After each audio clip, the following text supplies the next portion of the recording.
দলকে জোর করে হারানো হয়েছে। 100 জনের মধ্যে 3 জন খারাপ হতে পারে, তো তা বলে তো আপনি বলতে পারেন না 97 জন লোক খারাপ।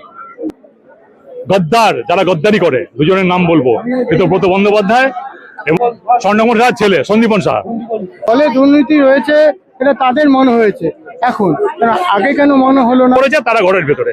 তার অভিষেক ব্যানার্জি এত ক্ষমতা যে সিআইএসএফ কে ই করে দিয়ে মালপত্র চুরি করে নিয়ে তার টাকা খেয়ে নিল। একজন থাকে তার নাম মমতা বন্দ্যোপাধ্যায়, আরেকজন থাকলে অভিষেক বন্দ্যোপাধ্যায়। আর দলের দুর্নীতি হয়েছে, কিন্তু সেই দুর্নীতির দায় শুধু কি দলেরই? এই প্রশ্নই এখন রাজনৈতিক মহলে নতুন বিতর্কের জন্ম দিয়েছে। সম্প্রতি তৃণমূলের একাংশ কর্মী প্রকাশ্যে মুখ খুলে জানিয়েছেন, দুর্নীতির ঘটনায় শুধুমাত্র দলকে দোষারোপ করা উচিত নয়।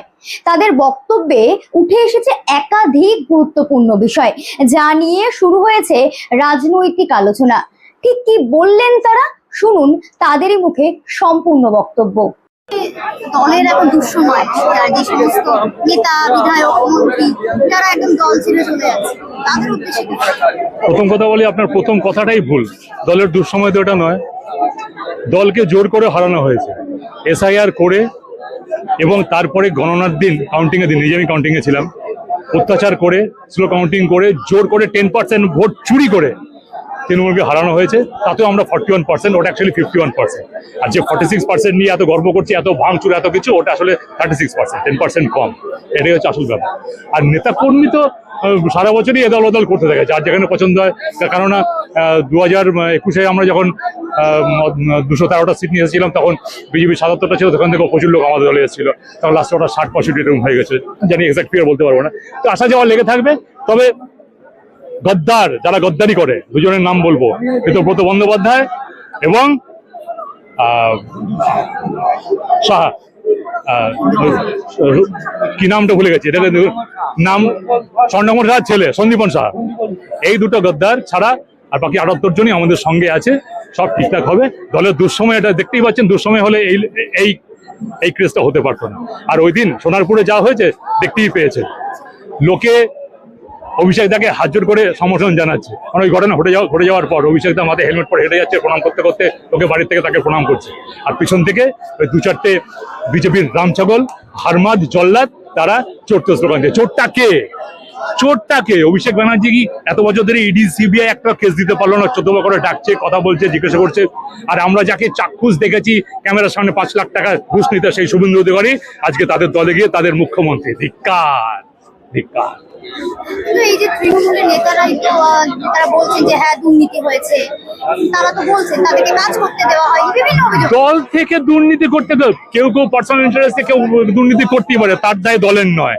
তাই যারা দুর্নীতি করেছে তারা ঘর থেকে বেরোতে পারছে না, তাদেরকে পাবলিক ধরে মারছে। আর যারা দুর্নীতি করেনি, যখন হাজার হাজার লোক তারা ঘরে বেরিয়ে এসছে, হাজার ওখানে কাউন্সিলর রয়েছে, এমএলএ রয়েছে, এমপিরা রয়েছে, তারা ঘর থেকে বেরিয়ে রাস্তা দাঁড়িয়ে কথা বলছে তারা দুর্নীতি করেনি। যারা দুর্নীতি করেছে তারা ঘরের ভেতরে, তার দায় দলের নয়, তার দায় তাদের নিজে, তাদের ভোক্তা, তাদেরই ভুগতে হবে। তার দায় মমতা ব্যানার্জিরও নয়, তার দায় অভিষেক ব্যানার্জিরও নয়, তার দায় তৃণমূল কংগ্রেসেরও নয়, তার দায় তাদের নিজে। অনেকে বলছেন যে এই দলে যেটা এত দুর্নীতি আছে, তারাও সেই দুর্নীতির মধ্যে থেকে যেতে পারে, তাই জন্য তারা দল থেকে বেরিয়ে যাচ্ছে। এটা একটা অ্যালিবাই। এটা মানে আসলে ওরা বিজেপি থেকে অফার পেয়েছে, আইদার টাকার টোপ পেয়েছে অথবা কোনো পদের টোপ পেয়েছে। এই টোপ পেয়ে এবার যাওয়ার জন্য একটা তো কিছু দিতেই হবে, একটা কিছু কারণ টাকা দিয়ে যাবো, তাই কারণ দেখাচ্ছে। অনেক নেতাদের নামে দুর্নীতি, অনেক নেতারা অ্যারেস্ট হয়েছে, তাদের মধ্যে দুর্নীতি আছে। না, দুর্নীতি করে এই যে জবরদস্তি অ্যারেস্ট গুলো করছে, কোন কেসে আজ পর্যন্ত চার্জশিট হয়েছে বলুন তো? এই যে অভিষেক ব্যানার্জি এখানে কয়লা ছুটি, এই যে কয়লা খনি পাহাড়া খেয়ে দেয় সিআইএসএফ কে স্বরাষ্ট্রমন্ত্রী কে? অমিত শাহ। তাহলে তেমন অমিত শাহ দুর্নীতিতে যুক্ত, তখন অভিষেক ব্যানার্জি টাকা খাচ্ছে, সেই টাকা অমিত শাহের কাছে হয়ে যাচ্ছে। তাহলে সিবিআই বিডি গিয়ে ওকে ধরুক। অভিষেক ব্যানার্জি এত ক্ষমতা যে সিআইএসএফ কে ই করে দিয়ে মালপত্র চুরি করে নিয়ে তার টাকা খেয়ে নিল। অদ্ভুত কাণ্ড, আর কি বলবো। এই যে যারা এখন দল বদলাচ্ছে, নতুন করে দলের কথা বলছে, তাদের বলবো তারা সুখের পায়রা। যখন দল ক্ষমতায় ছিল তারা এসেছিল, এবার দেখছে দল ক্ষমতায় নেই, তাদের সেই সুখের দিন আর চলবে না, কামিয়ে খেতে হবে, তাই তারা বদলে যাচ্ছে। এ নিয়ে তৃণমূল কংগ্রেস যদি একজন থাকে তার নাম মমতা বন্দ্যোপাধ্যায়, আরেকজন থাকলে অভিষেক বন্দ্যোপাধ্যায়, আর তিনজন, তার 3 নম্বর হচ্ছে আমি, সুদীপ রায়। ঠিক আছে, এই করলে তৃণমূল কংগ্রেস হয়ে যাবে। আর কোটি কোটি সমর্থক রয়েছে, 2,40,00,000 ভোট আমরা পেয়েছি, ভুলে যাবেন না। এত 10% চুরি করার পরও 41% তৃণমূল কংগ্রেস। বুঝতে পারছেন জোটটা?